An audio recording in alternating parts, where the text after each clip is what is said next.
3 padişahlık. Zaman halkıgan muşavir. 34-bab. Shimoldagi Nayzivozning Chang'andagi pechkisi Dianmo bu umoq Mijan bilan xo'shlashgandan keyin qarorgohga berib, Dianmey bilan ko'rishmoqchi bo'lganda Dianmo o'zini izlab kelgan Jaoyun bilan uchrashib qoldi. Nima ish bo'ldi esadon? Ishda ilgirlash bo'ldimi? Mushavir, Peqir javob maktub topshirib oldim. Ishlar o'rinlashtirilib bo'linibdi. U bizning belgilangan chaqda qo'shin tasaq bo'ladiganligini aytibdi. Vaqti kelganda u har vaqt moslashadigan bo'ldi. Dedi Jaoyun hayajon bilan bir bombuk putukni chiqarib. Dianmo beshini lang'ishtirib qo'ydi-yu, ammo uni oshmadi. U Jaoyunga mutlaq ishonatdi. Yaxshi. Bu ish bitsa, siz bosh to'pkar bo'lasiz. Muborak bo'lsin. Dedi Dianmo kulib turib. Amaliyotda mushavir burun Peqirni elni qutqizadigan to'pi yoritisiz deganda, Peqir mushavir meni bek cho'ng chog'lab ketibdi deb o'ylagan. Hozir qarsam, mushavir jang vaziyatini besh qo'ldak aniq bilib turdi ekansiz. Mushavirning planini hech kim bilmaydi.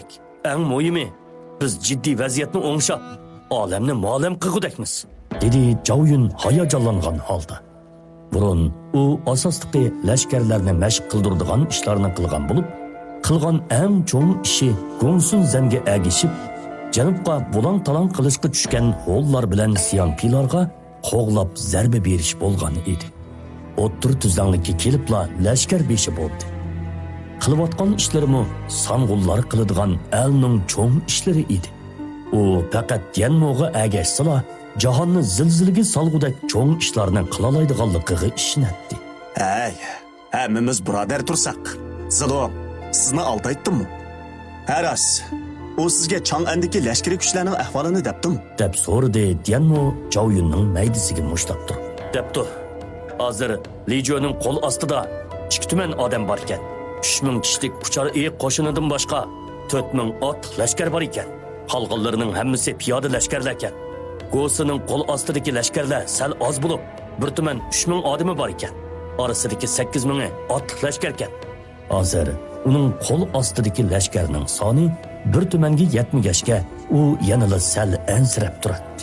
Jaoyun sal to'xtab olgandan keyin so'zini davomlashtirdi. Lekin u bir xabarni oshkorlabdi. Lijo bilan Go'sining ziddiyati barg'on sari kuchayibdi. Qarmoqqa qurol kuchi ishlatadigan o'xshaydi. Bo'lmasa, biz ularning ichki qalaymiqonchiligi boshlanganda ondan qo'l solsak, muvaffaqiyat qozonish nisbatimiz sal yuqori bo'larmi deb o'ylayapman taqsir. Bu yerda bir masala bor edi. Chang'an baliqdagi Lijo Go'silarning qo'shini 3 tumandan ortiq bo'lib, baliq qovuqini ichib bergandimi, Chang'anga kirib Liu Xieni qutqizishga oz bo'lgandimi 3 tuman odam bo'lishi kerak edi. Bu 3 tuman odamni Lijo Go'silarning ko'z quloqlaridan yoshirincha Chang'an baliqqa elib berishmi bir masala edi. Hozir Sov bargohida jami 4 tumandak odam bo'lib, hammasini biroq avatishning o'rni yo'qda. Ya'ni kelib, hozir lashkari qurollarmi yetishmagachga, shunga Jaoyun sal kayniga surish taklifini bergan edi. Saqlashning hojati yo'q. Ularning ziddiyati bo'lgan ekan. Bo'lmasa, biz yordam qilib, ularning ziddiyatini azroq kuchaytirib qo'yaylik. Mushavir, ta'lim bergaysiz. Buningdan ansirmisingizmi bo'ladi? Buni o'zim bir yoqlik qilaman. Siz javob maktub yozavering. Uning 10 kundan keyin qo'l selishini da. Vaqti kelganda u baliq qovuqini ichib, o'z lashkarlarini boshlab ovoz qo'shsa, cho'qim nusrat qozonamiz. Jaoyun garchi Dianmo'ning vositalarini o'z ko'zi bilan ko'rmagan bo'lsa-mu, lekin bu kunlarda Dianwei va Shuchulardan xeyli jiq anglagan edi. Faqat Dianmo eg'iz ochsala, u cho'qim bejonidil bejo keltiradi. Bosh ustiga. Jaoyun ketgandan keyin Dianmo bargohga bormadi. Endi sov-sov kuch chiqaradigan chog' kelgan edi. Bu chog'da Sov qasrida sov-sov Shunyu va Chengyular bilan maslahatlashib Pasibanim, sizni aytgan yerim oymi to'shay deb qoldi. Lekin Chang'anga hujum qilish toza oqilonlik emas. Shundoq Pasibanim, biz barliq kuchimizni chiqarsaqmi, Chang'anning mudofiasini ta'virtamasligimiz mumkin. Agar bu ishni yaxshi bir yoqli qilmay qolsak, Xoqonni xatar ichida qo'yamiz. Şuna ehtiyat qilmoq zarur. Shunyu bilan cho'ngyu g'amga potgan edi.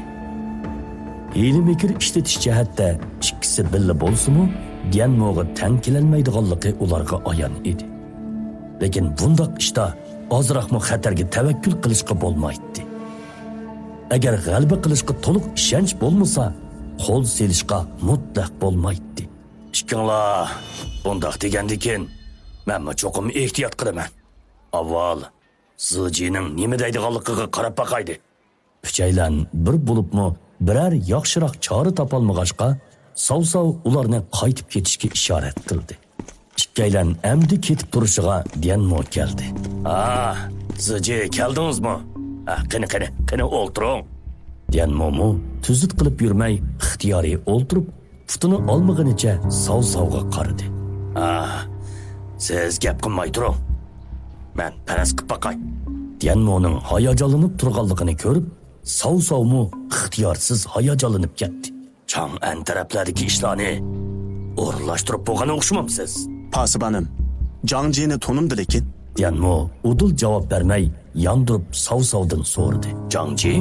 Savsav qisqa soqolini silab, sal o'ylanib oldi. Ayni chog'da Dongjo ostonaga kirganda, men Shirmat chavandoz bo'lib, u o'g'rining xizmatida bo'lgan. O chog'da Jangji Dongjoning odami edi. Bir necha qitim ko'rishgan. Dongjo o'lgandan keyin u o'zi ayrim bayroq tiklab, hozir Liju Gosila bilan Chang'anda turyotdi. Jangjining Jangshu deb bir jiyani bor.